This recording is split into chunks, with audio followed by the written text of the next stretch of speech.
तो बच्चों कैसे हैं आप सब। मैं उम्मीद करता हूँ आप सब बहुत अच्छे होंगे, बहुत बढ़िया होंगे। तो भारतीय संविधान के लेक्चर के क्रम में हम भारतीय संविधान के मुख्य अनुच्छेद देख रहे थे कि कौन कौन सा इम्पोर्टेंट अनुच्छेद जो है भारतीय संविधान में आया हुआ है या जो इम्पोर्टेंट है।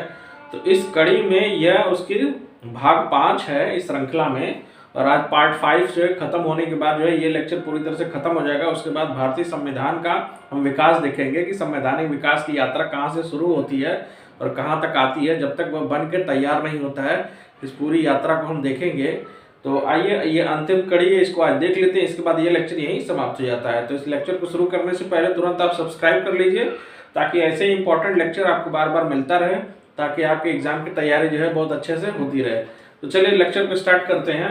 तो सब अनुच्छेद देखते हैं कि जो बाकी बचे हुए अनुच्छेद थे। तो सबसे पहला अनुच्छेद जो देखते हैं आर्टिकल, वो आर्टिकल है 253।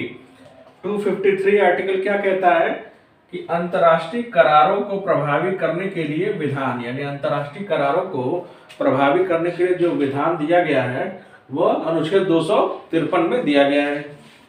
नेक्स्ट देखते हैं आर्टिकल 262, अंतर्राज्यीय नदियों या दोनों के जल संबंधी विवादों को निपटाना, यानी अंतर्राज्यीय एक राज्य से दूसरे राज्य में जो नदियों का विवाद वगैरह होता है उसको निपटाने के लिए आर्टिकल 262 में कहा गया है। उसके बाद नेक्स्ट देखते हैं आर्टिकल 280। 280 जो है बहुत इंपॉर्टेंट है।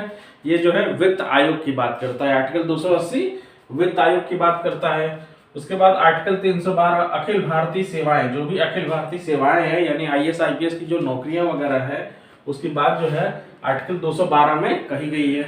अब नेक्स्ट देखते हैं आर्टिकल 315। 315 क्या कहता है कि संघ और राज्यों के लिए लोक सेवा आयोग, संघ और राज्यों के लिए जो लोक सेवा आयोग की बात की गई, जो प्रावधान दिया गया है वो आर्टिकल 315 में दिया गया है।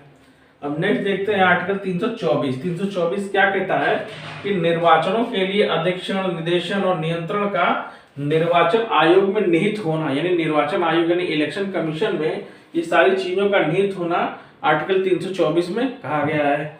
अब नेक्स्ट देखते हैं आर्टिकल 326। तो आर्टिकल 326 क्या कहता है कि लोकसभा और राज्य की विधानसभाओं के निर्वाचनों का वयस्क मताधिकार, जो 18 साल से ऊपर का जो वयस्क मताधिकार है उसके बारे में आर्टिकल 326 में कहा गया है।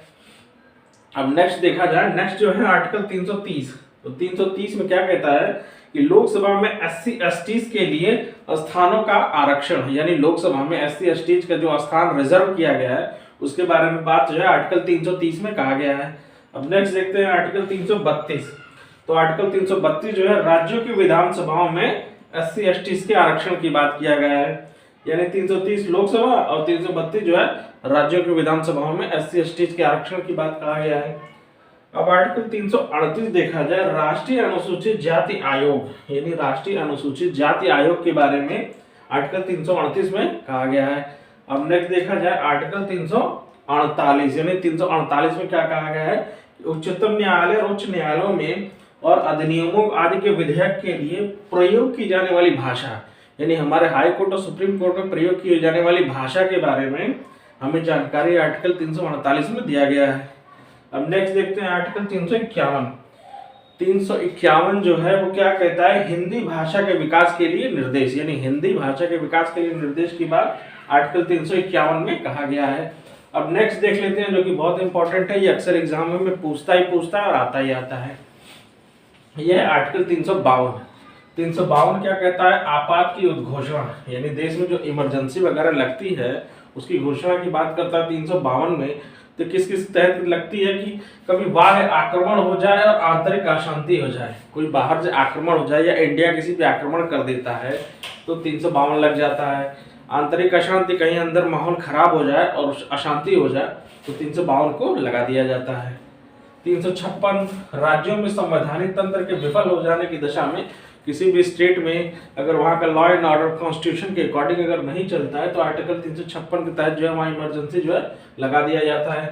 अब आर्टिकल 360 यानी वित्तीय आपात के बारे में है, यानी कभी वित्तीय आपात वगैरह की सिचुएशन अगर बनती है तो वित्तीय आपात जो है वो लगाया जा सकता है, लेकिन आज तक कभी देश में वित्तीय आपात जो है नहीं लगाया गया है।